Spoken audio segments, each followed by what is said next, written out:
My grandson threw my cane into the middle of the road and said, "If you make it back alive, you get coffee." 3 days later, his university fund was empty, and I was gone. I never thought I'd reach a point where I'd walk away from my own family. But looking back, that moment on the busy street outside my son's house was when something inside me finally broke. It wasn't just the humiliation of standing there, my 73-year-old legs trembling as cars whizzed past my walking cane. It was the laughter, my son David and his wife Margaret joining in with Tyler as they watched me struggle. "Mom, he's just joking around," David called out, barely containing his amusement. "Don't be so sensitive." A kind stranger retrieved my cane, his face a mask of concern and confusion. "Are you okay, ma'am? Is that your family?" I couldn't answer him. The shame burned too deeply. Instead, I clutched my cane and made my way back to them, my dignity in tatters. "See?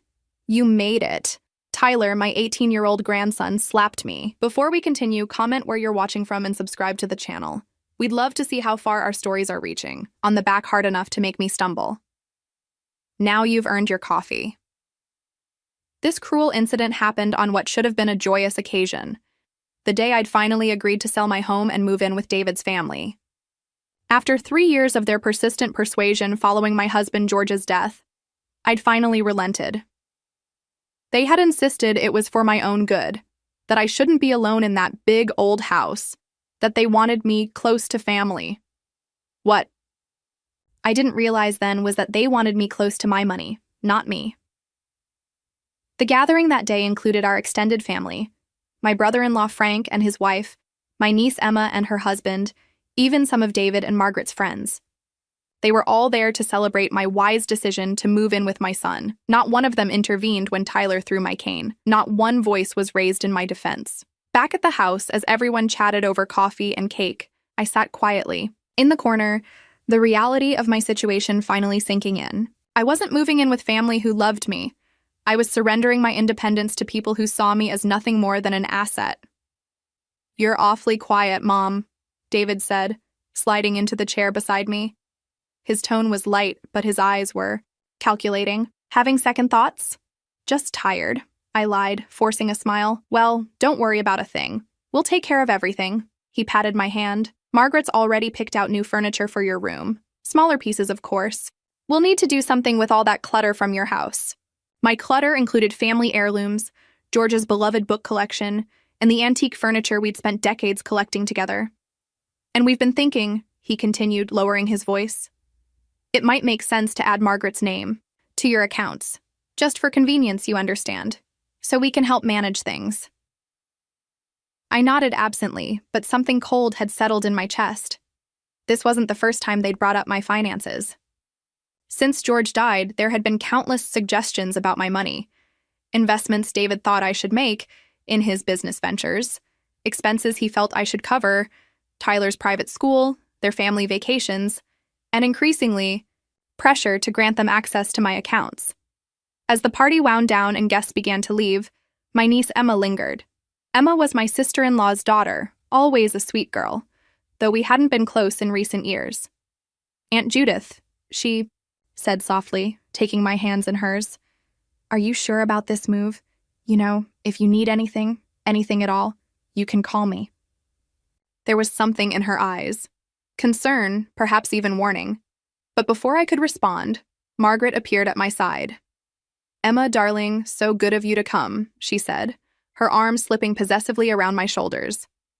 "We're going to take such good care of Judith, don't you worry." Emma's smile tightened. "I'm sure you will," she said, but her eyes never left mine. "Remember what I said, Aunt Judith. Anytime." After she left, Margaret's grip on my shoulder tightened painfully. "That girl has always been jealous of your relationship with David," she said.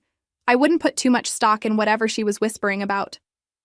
That night, in the guest room that would soon be my permanent space, a room half the size of my current bedroom, with no space for my books or my sewing table, I sat on the edge of the bed and wept silently.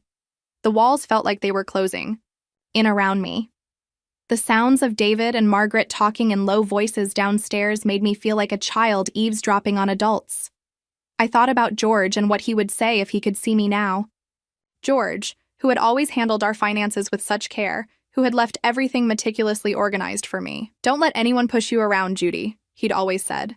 Not even our own kids. I hadn't listened. After he died, the grief had been so overwhelming that I'd let David step in to help with paperwork and bills. Gradually, he'd taken over more and more. I'd let it happen, grateful at first for the support, then too ashamed to admit I'd lost control. Now here I was, about to surrender the last of my independence. I thought about Tyler throwing my cane into traffic, about the laughter, about the stranger's kindness. I thought about Emma's worried eyes and whispered offer of help. Something shifted inside me.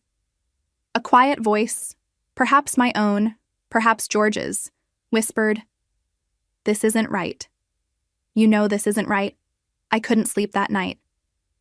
Instead, I sat by the window, watching the moon move across the sky.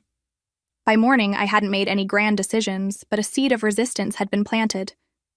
I wasn't ready to give up just yet. What I didn't know then was that this resistance would grow, day by day, as I began to see more clearly the web of manipulation that had been woven around me. I didn't know that within 3 days I would make a decision that would change everything.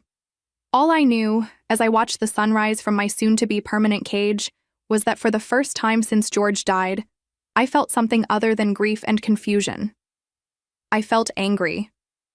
The morning after the party, I returned to my own home, the house where George and I had spent 47 years together. I had 2 weeks before the sale would be finalized, 2 weeks of freedom before moving in with David and his family, permanently. As I unlocked the door, the familiar scent of lemon polish and old books wrapped around me like a comforting blanket. My house wasn't large or fancy, but it was mine, filled with memories in every corner. The thought of leaving it made my chest tighten. I moved through the rooms slowly, touching the furniture George had lovingly restored, the quilt my mother had made for our wedding, the photographs chronicling our life together. It all felt more precious now that I was about to lose it. In George's study, everything remained untouched since his heart attack 3 years ago. His reading glasses still perched on top of an open book, his favorite pen lying beside his leather journal. I hadn't been able to change anything after he died. David had called it unhealthy and living in the past. I sat in George's chair and opened the bottom drawer of his desk where he kept important papers. The folder with our financial documents was missing. I frowned, trying to remember when I'd last seen it. Had David taken it? He'd offered to sort through Dad's paperwork shortly after the funeral, and I'd been too numb with grief to question him. My unease grew as I searched other drawers, finding more gaps where important documents should have been. Our will, property deeds, insurance policies, all gone. Had I really been so distracted by grief that I hadn't noticed? With trembling hands, I picked up the phone and called our longtime bank. After verifying my identity, I asked about the balance in our main account. "Mrs. Harmon, your primary checking account currently has a balance of $4,286.42, the teller informed me. That couldn't be right. There should have been well over $50,000. Money from George's life insurance that I'd set aside for property taxes and home repairs. And the savings account?" My voice shook. "That account shows a current balance of $12,329.17. My head spun. Our savings had held over $100,000 3 years ago. "Could you tell me about the recent withdrawals, please?" The teller hesitated. "It appears there have been regular transfers to another account over the past 3 years, most ranging from $2,000 to $5,000 monthly." "What account? I didn't authorize any transfers." Another pause. "Mrs. Harmon, these transfers were authorized using your online banking credentials. The account they're going to is a joint account under the names of David and Margaret Harmon." The room seemed to tilt around me. David had set up online banking for me after George died, insisting it would be easier for me. He'd created the passwords, showing me how to log in, though I rarely did. I'd trusted him to help me manage things while I grieved. What a fool I'd been. "Is there anything else I can help you with today, Mrs. Harmon?" I thanked the teller and hung up, my hands ice cold despite the warm spring day. I sat in George's chair, trying to make sense of what I'd just learned. David had been systematically draining my accounts for 3 years, taking over $130,000 of my savings. No wonder he'd been so eager to have me sell the house and move in with them.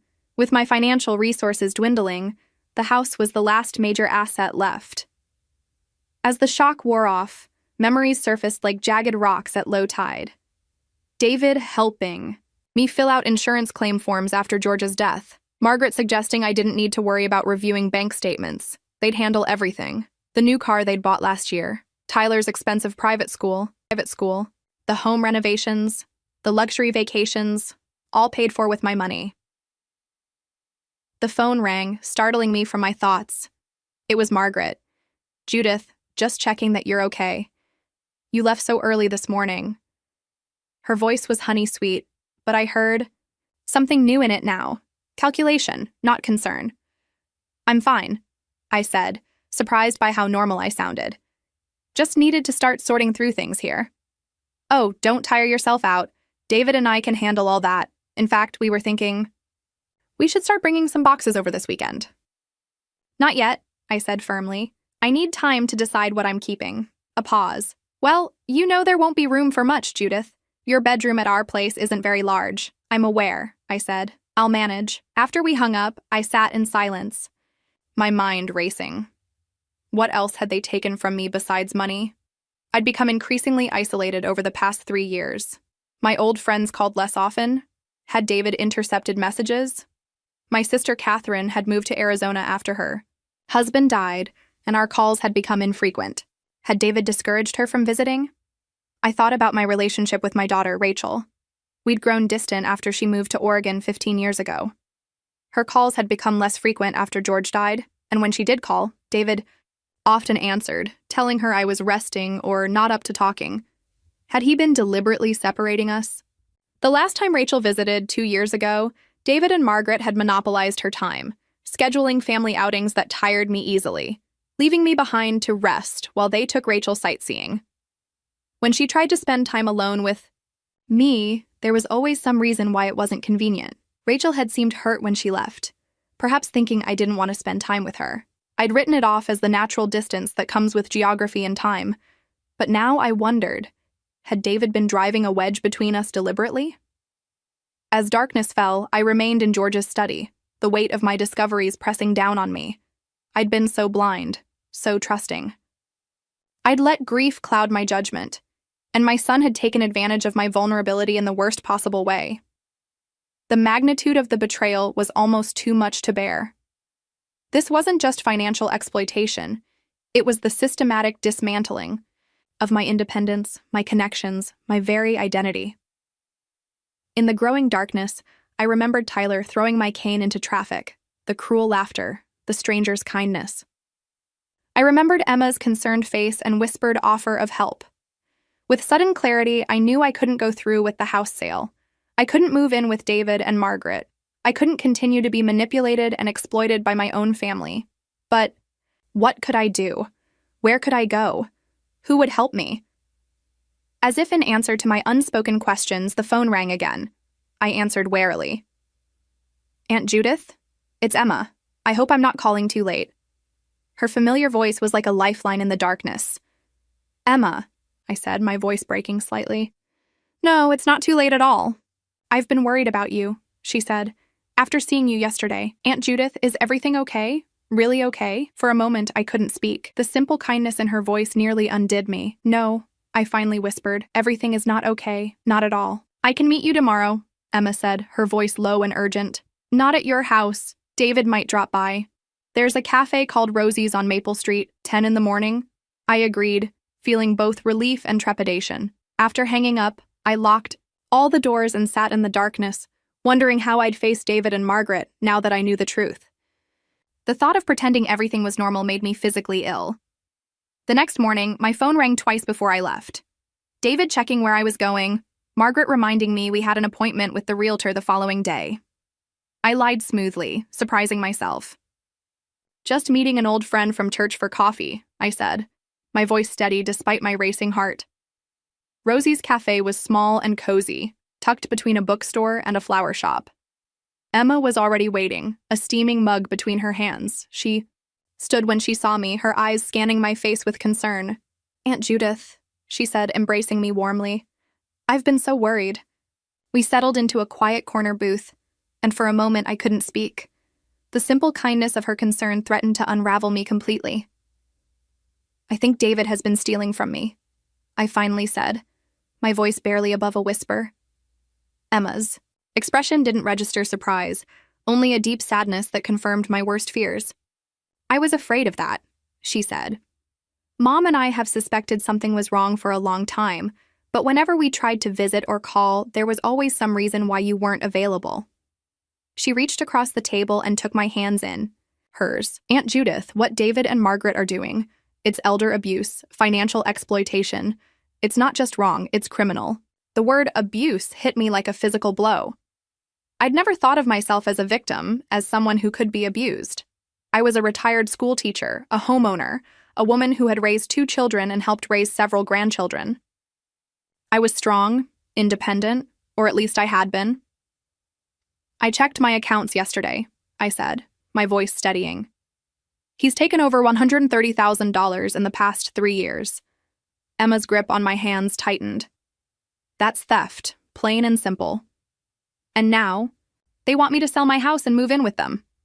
So they can take everything, Emma finished grimly. We were interrupted by the waitress bringing my coffee.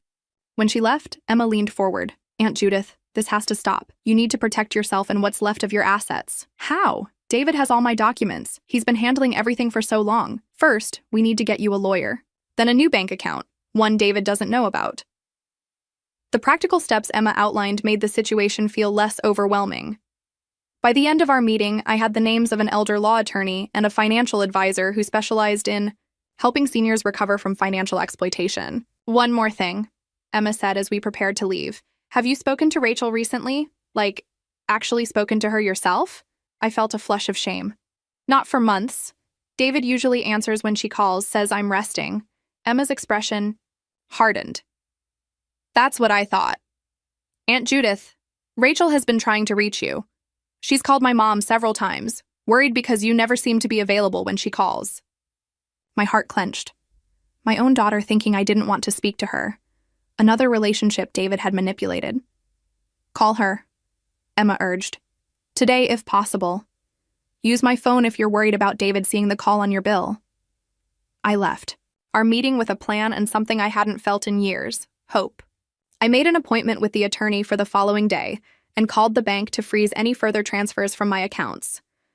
When I returned home, there was a message from David on my answering machine, his voice tight with controlled anger. Mom, the bank called me about some confusion with your accounts. Call me as soon as you get this. I didn't call him back. Instead, I used Emma's phone to call my daughter. Rachel answered on the second ring. Hello? Rachel? It's Mom. There was a moment of silence, then her voice choked with emotion. Mom, is that really you? Yes, sweetheart. It's me. My own voice wavered. Oh my God, Mom, I've been so worried. I've called and called, but David always says you're sleeping or not feeling well enough to talk. Are you okay? Are you sick? I'm not sick, Rachel. How could I explain? I've been manipulated, isolated, but I'm figuring things out now. What do you mean? Mom, what's going on? I told her everything. The financial exploitation, the pressure to sell my house, the increasing isolation, and finally, the incident with the cane that had opened my eyes. I'm coming home, Rachel said immediately. I can be there by tomorrow night. No, I said, surprising myself with my firmness. Not yet. I need to meet with the attorney first, understand my options. If you show up now, David will know something's wrong. Mom, I can't just sit here knowing what's happening. Please, Rachel. I need to handle this my way. Give me a few days to get my affairs in order, then come. I promise I'll be okay until then. After our call, I sat in George's study, thinking about everything that had happened. The anger I'd felt the night before had crystallized into something harder, more focused. David hadn't just stolen my money. He'd stolen years of my life, relationships with friends and family, my sense of self-worth. The next day, I met with Patricia Levine, the elder law attorney Emma had recommended. She was a formidable woman in her 60s with sharp eyes and a no-nonsense manner that I immediately trusted. What you're describing is textbook elder financial exploitation, she said after hearing my story. Unfortunately, it's far too common, especially when adult children have easy access to a parent's finances. What can I do? I asked. Legally, you have several options, Patricia explained. You can file a police report for the theft. You can sue to recover the stolen funds. You can seek a restraining order against David and his family. The thought of taking legal action against my own son made my stomach knot, despite everything he'd done. Patricia seemed to read my hesitation. You don't have to decide everything today, but there are immediate steps we should take to protect what's left of your assets. By the end of our meeting, Patricia had helped me draft a letter to the real estate agent withdrawing my house from the market. She'd also connected me with a financial advisor who would help me establish new accounts and begin the process of reclaiming control of my finances. As I left her office, I felt something I hadn't experienced in years: a sense of power. For too long, I'd been a passenger in my own life, watching as others made decisions for me. Now I was taking back the wheel. That evening, as I sat in my living room with a cup of tea, the doorbell rang. Through the peephole, I saw David standing on my porch, his expression thunderous. I took a deep breath, steeling myself for the confrontation to come. I opened the door just enough to see David clearly while keeping the security chain in place. A boundary I'd never needed with my own son before. Mom, what the hell is going on? His voice was tight with barely controlled anger. The bank called me about frozen accounts, and now the realtor says you've pulled the house off the market? Yes, I said simply, my voice steadier than I felt. Yes? He looked incredulous. That's all you have to say? We had an agreement, Mom. Everything was set. Why are you suddenly changing your mind? I studied his face, the face I'd loved since the moment he was born, now twisted with frustration that his plans were unraveling. I searched for any sign of the little boy who used to crawl into my lap for comfort, the teenager who'd confided his dreams to me, the young man who'd wept when his father taught him to tie a tie for his first job interview. I couldn't find him anymore. I've decided selling isn't the right decision for me right now, I said. This isn't like you, Mom. His tone shifted to concern, but it rang false. I'm worried about you. Are you feeling okay? Maybe we should have Dr. Matthews take a look at you. The implication was clear. If I wasn't complying, I must be mentally incompetent. Another manipulation tactic. I'm perfectly fine, David. Just reconsidering my options. He pressed his palm against the door, as if testing whether I might let him in. Look, if you're worried about something, we can talk about it. Whatever concerns you have, we can address them together. Not tonight, I said firmly. I'm tired. We can talk another time. His expression hardened. Is someone putting ideas in your head? Was it Emma? I saw you having coffee with her today. So, he'd been watching me. The realization sent a chill down my spine. Good night, David, I said, and closed the door despite his protests. I leaned against it, listening to him pound on the door for several minutes before finally giving up and leaving. My heart was racing, but beneath the fear was a strange sense of triumph. I'd stood my ground. The next morning, I received 3 calls from Margaret, all of which I let go to voicemail. Her messages grew increasingly concerned, then irritated, then outright angry. Judith, you're being completely irrational. David is beside himself with worry. Call us immediately. We're only trying to help you. This behavior is very concerning. If you continue like this, we might need to consider having you evaluated. Fine. Be stubborn. But don't think this changes anything. We've already discussed your living situation with Tyler's college counselor. He's counting on that money. The last message confirmed what I'd already suspected. They'd been planning to use the proceeds from my house sale to fund Tyler's education. I spent the day meeting with Stephen Walsh, the financial advisor Patricia had recommended. He was a kind-eyed man in his 50s who specialized in helping seniors recover from financial exploitation. The good news is we can stop the bleeding, he told me after reviewing my financial situation. The challenging part will be recovering what's been taken. I nodded, trying to focus on solutions rather than dwelling on David's betrayal. We need to secure what's left, Stephen continued. I recommend opening new accounts at a different bank entirely, one where David has no relationship. By the end of our meeting, I had opened new accounts, changed the passwords on all my online banking, and arranged for my Social Security and pension payments to be redirected. Stephen had also helped me apply for a new credit card that David wouldn't know about. What about my house? I asked. The sale is off for now, but David has all the documents, the deed, insurance papers, everything. We can get copies, Stephen assured me. The important thing is that you're the legal owner. As long as you don't sign anything, they can't sell it out from under you. That evening, I sat in George's study making lists. Things I needed to do, people I needed to call, documents I needed to recover. I was organizing my resistance, methodically reclaiming pieces of my life. The doorbell rang again, and I tensed, expecting David or Margaret. Instead, through the peephole, I saw Emma with an older woman who looked remarkably like George, his sister, my sister-in-law Helen. I opened the door, and Helen immediately enveloped me in a warm hug. "Judith, I've been so worried," she said, her voice muffled against my shoulder. Emma told me everything. The three of us sat in my living room, and I felt a weight lifting as I shared the full story with Helen. She'd always been more like a sister than an in-law, but we'd grown distant. After George died, another relationship David had managed to disrupt. George would be furious, Helen said, her eyes flashing with the same intensity her brothers had when he was angry. Using his mother's grief to steal from her? Isolating her from family? That boy needs a serious wake-up call. I'm not sure. He's capable of seeing what he's done as wrong, I admitted. He seems to genuinely believe he's entitled to my money. Then he needs to face consequences, Helen said firmly. Have you considered legal action? I'm still processing everything, I said. Right now, I'm focused on protecting what I have left and figuring out my next steps. Well, you're not alone anymore, Helen declared. I'm staying at Emma's for the next week, and I'm here to help however I can. After they left, I felt stronger. The network of support forming around me was a powerful antidote to the isolation David had engineered. The next day brought another development. Rachel called to say she'd booked a flight and would arrive in 3 days. Are you sure? I asked. You have your job, the kids. Mom, this is more important, she said firmly. The kids are old enough to manage with their dad for a week, and I have vacation time saved up. I'm coming. That afternoon, I made a difficult but necessary decision. After consulting with Patricia, I changed the locks on my house.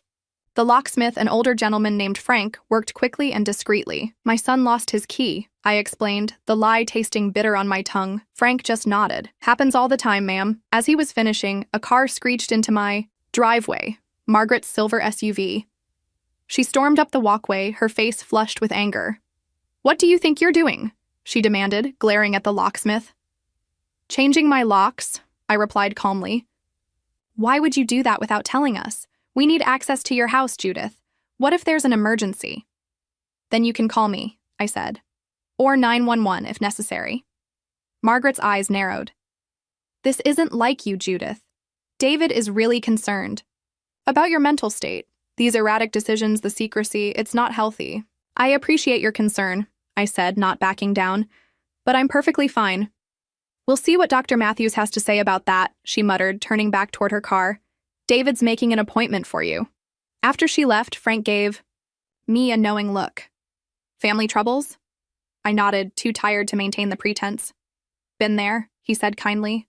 Stay strong, ma'am.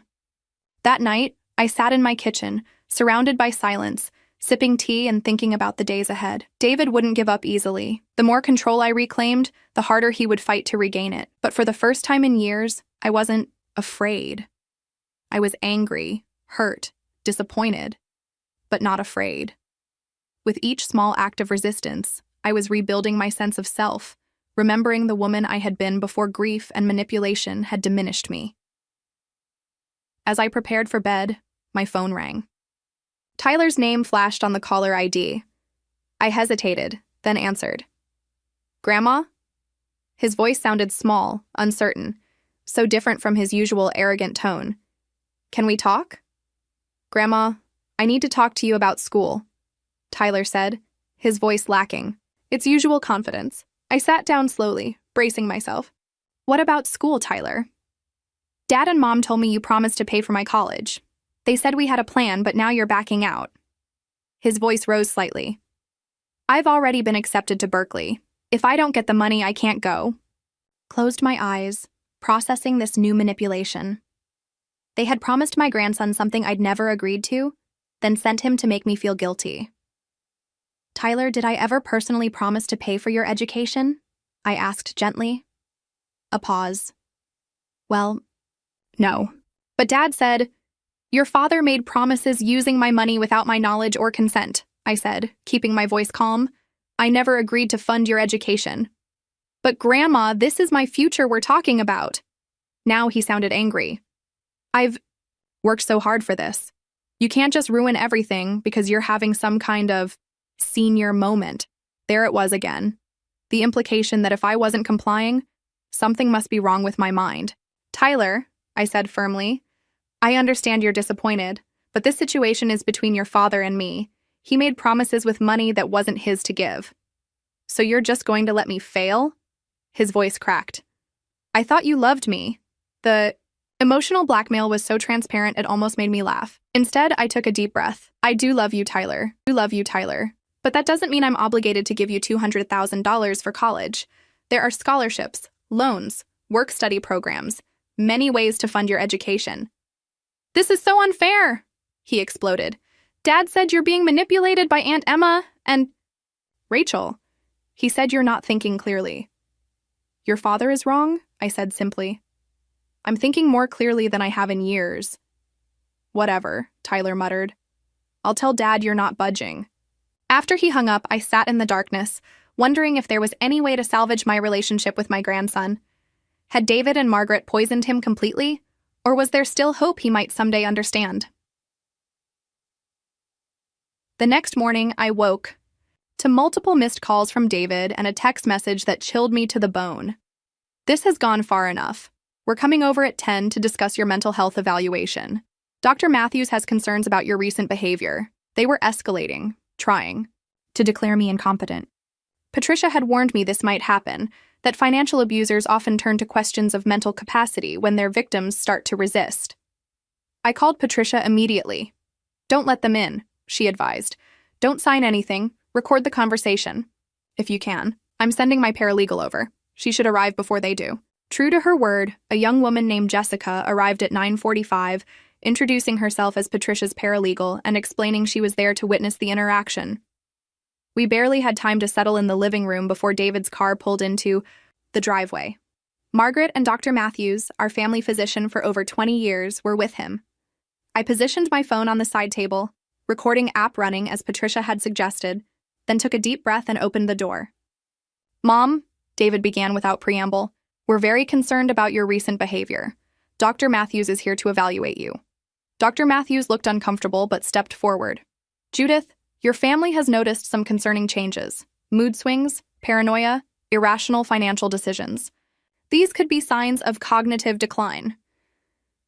I'm not allowing an evaluation today, I said firmly. And I'm not inviting you in. David's face reddened. This isn't a request, Mom. We're worried about you. Mrs. Harmon is within her rights to refuse. Jessica spoke up from behind me. As her legal representative, I advise against any evaluation without her attorney present. Legal representative? David's eyes narrowed. What the hell is going on here? Mom, who is this person? My name is Jessica Chen, paralegal for Patricia Levine, elder law attorney, she said crisply. Mrs. Harmon has retained our services. You've hired a lawyer? Margaret looked genuinely shocked. Judith, why would you do that unless you're trying to hide something? I'm protecting myself, I said, and I'd like you all to leave now. Dr. Matthews cleared his throat. Perhaps we should reschedule when things are calmer. No, David snapped. This is ridiculous. Mom, you need help. You're not thinking clearly. I'm thinking very clearly, I countered. Clear enough to check my bank accounts and discover you've taken over $130,000 from me in the past 3 years. David paled slightly but recovered quickly. That's absurd. I've been helping you manage your finances, not stealing from you. Transferring money from my accounts to yours without my knowledge or consent is theft, David. You authorized me to handle your finances, he shouted, facade cracking. After Dad died, you couldn't even pay a bill without crying. I authorized you to help me, not rob me blind, I said, my voice steady despite my racing heart.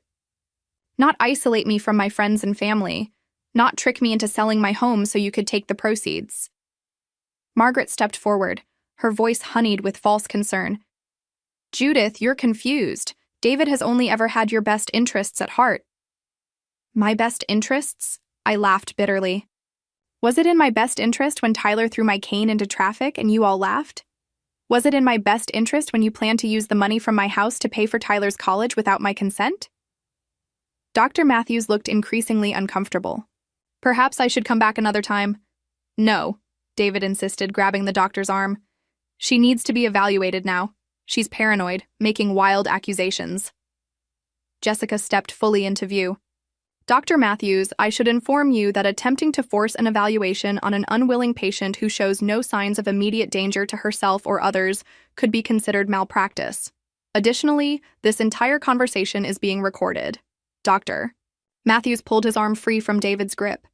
I'm leaving. This is inappropriate. He turned to me. Judith, I apologize. I was given a very different impression of the situation. After he left, David's mask fell completely. You think you're so clever getting lawyers involved? This isn't over, Mom. Actually, it is, I said, surprising myself with my calmness. I've frozen my accounts, I've changed my locks, I've withdrawn my house from the market, and tomorrow my daughter Rachel arrives from Oregon. Rachel? Margaret looked stricken. Why is she coming? Because I asked her to, I said simply. David stepped closer, his voice low and threatening. You have no idea what you're doing. We're family. You can't just cut us off. Watch me, I replied, and closed the door. Inside, my legs finally gave way, and I sank onto the sofa. Jessica sat beside me, her expression sympathetic. You did incredibly well, she said. Patricia will be impressed. After she left, I called Emma to update her, then made another important call to my sister Catherine in Arizona. I'd been avoiding reaching out, ashamed to admit how completely I'd been manipulated, but it was time to rebuild all my connections. Judith? Catherine sounded surprised, but pleased. I've been trying to reach you for months. As I explained everything, her shock turned to outrage. I'm coming out there, she declared. I'll book a flight today. By evening, my quiet house had become command central for what Emma jokingly called Operation Liberation. Rachel would arrive tomorrow, Catherine the day after. Helen was already in town. For the first time in years, I was surrounded by people who genuinely cared about my well-being. That night, I stood in George's study, running my fingers over his books, his desk, the life we'd built together. I wish you were here, I whispered to the empty room, but I think I'm doing what you would want. In the stillness, I could almost hear his voice. You're stronger than you know, Judy. And for the first time in 3 years, I truly believed it. The airport reunion with Rachel brought tears to both our eyes. My daughter, now 45 with strands of gray in her dark hair, ran to embrace me as if she were still a little girl. Mom, she whispered, holding me tight. I've missed you so much. The drive home was filled with 3 years of catching up, stories about her children, her work, her life that David had kept from me. She asked careful questions about what had happened, listening without judgment as I explained how gradually, almost imperceptibly, I'd lost control of my own life. I should have tried harder to reach you, she said, her knuckles white on the steering wheel. I knew something wasn't right, but David always had explanations. He said you were grieving, that you needed space, that too many visitors tired you. Out. He isolated me very effectively, I acknowledged, but that's over now. When we arrived home, Emma and Helen were waiting with lunch prepared. Catherine would arrive the next day. The house that had been so empty for so long was filling with laughter and love again. That afternoon, Patricia came by with news. The recording from yesterday is excellent evidence, she said. Combined with the bank records showing the unauthorized transfers, we have a strong case for financial exploitation. What are my options? I asked. We can file a police report, which could lead to criminal charges against David, she explained. Or we can pursue civil action to recover the stolen funds, or both. The thought of my son facing criminal charges still made my heart ache, despite everything. Patricia seemed to understand my hesitation. You don't have to decide immediately, she said gently. But I do recommend we send a formal demand letter for the return of the misappropriated funds. It's a necessary first step, regardless of what you decide later. I agreed to the letter, hoping against hope that David might come to his senses when confronted with the evidence. That evening, as Rachel and I sorted through old photographs in the living room, the doorbell rang. Through the peephole, I saw Tyler standing alone on the porch, shoulders slumped. Rachel tensed. Do you want me to send him away? I shook my head. No, I want to hear what he has to say. I opened the door, maintaining a safe distance. Tyler looked younger somehow, more like the boy I remembered than the cruel young man who had thrown my cane into traffic. Grandma, he said, his voice hoarse. Can I come in? Please? I hesitated, then stepped aside to let him enter. Rachel watched him warily. as he followed me to the living room. "I'm sorry," he blurted out as soon as we sat down. "About the cane, about everything. I've been horrible to you." His apology surprised me. "Why now, Tyler?" He stared at his hands. "After Dad and Dr. Matthews came here yesterday, they had a huge fight. Dad was yelling about lawyers and accusations, and Dr. Matthews said he wouldn't be part of trying to declare someone incompetent when they clearly weren't." Tyler swallowed hard. Then Dad started ranting about how everything was falling apart. Apart? How they needed your money for my college fund because they'd spent all their savings on the house renovation and Mom's shopping.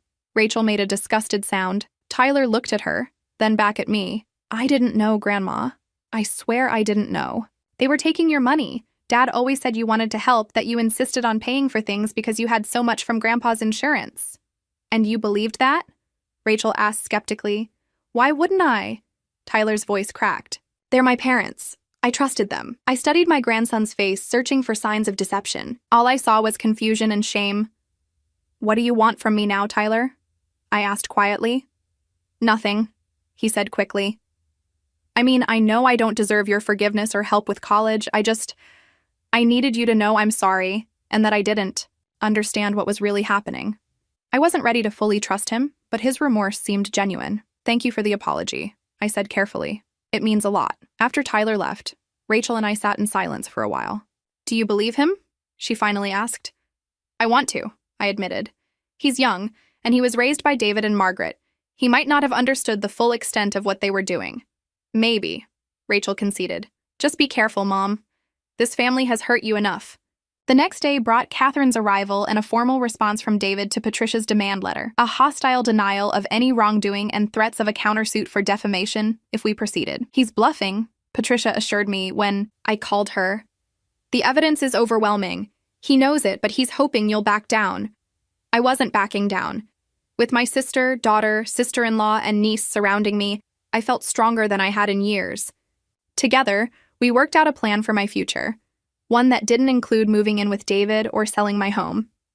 2 weeks later, after careful consideration, I made my decision. I wouldn't pursue criminal charges against David, but I would file a civil lawsuit to recover the stolen funds. It wasn't about punishing him.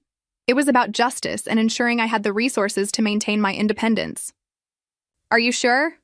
Rachel asked when I told her my decision. "After everything he's done?" "I'm sure," I said. "I don't want revenge. I just want what's rightfully mine." The lawsuit progressed quickly, faced with overwhelming evidence and the possibility of criminal charges if we took the case to the police. David agreed to a settlement, returning $120,000 of the stolen funds and signing a legally binding agreement to cease all contact unless I initiated it. I never heard from Margaret again. Tyler occasionally sent tentative text messages, which I answered warmly but cautiously. Our relationship was fragile, but I wasn't ready to give up on my grandson entirely. 6 months after that terrible day when Tyler threw my cane into traffic, my life had transformed. Catherine had decided to sell her Arizona home and move back to be near me. Rachel visited every few months, and we spoke on the phone several times a week. I'd reconnected with old friends and even joined a book club at the local library. My house remained mine, filled with George's books and our shared memories. I'd converted the spare bedroom into an art studio, finally pursuing the painting I'd always wanted to try, but never found time for during my teaching career. One sunny afternoon, as I sat in my garden with Catherine, I received an unexpected email from Berkeley University's financial aid office. They were notifying me that a new scholarship had been established in my name, the Judith Harmon Resilience Scholarship, dedicated to supporting students who were caring for elderly family members. The anonymous donor had funded 5 full scholarships, with a note explaining that the program was meant to recognize the importance of respecting and honoring our elders. I knew immediately who was behind it. Rachel confirmed my suspicion later. She had used part of her inheritance from George, which David had never been able to touch, to establish the scholarship in my name. "I wanted something good to come from all this," she explained. "A way to honor you and help prevent other families from experiencing what we did." That evening, sitting in George's study surrounded by his books and the life we'd built together, I felt a sense of peace I hadn't experienced since before his death. The pain of David's betrayal would never completely fade, but it no longer defined me. I picked up a framed photo of George and me on our 40th anniversary, his arm around my waist, both of us laughing at some forgotten joke. "I made it, George," I whispered. I found my way back.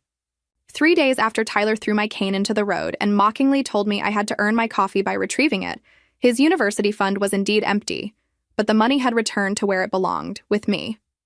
I was gone from their manipulative grasp, rebuilding a life of dignity, purpose, and genuine connection, and for the first time in years, I was exactly where I wanted to be.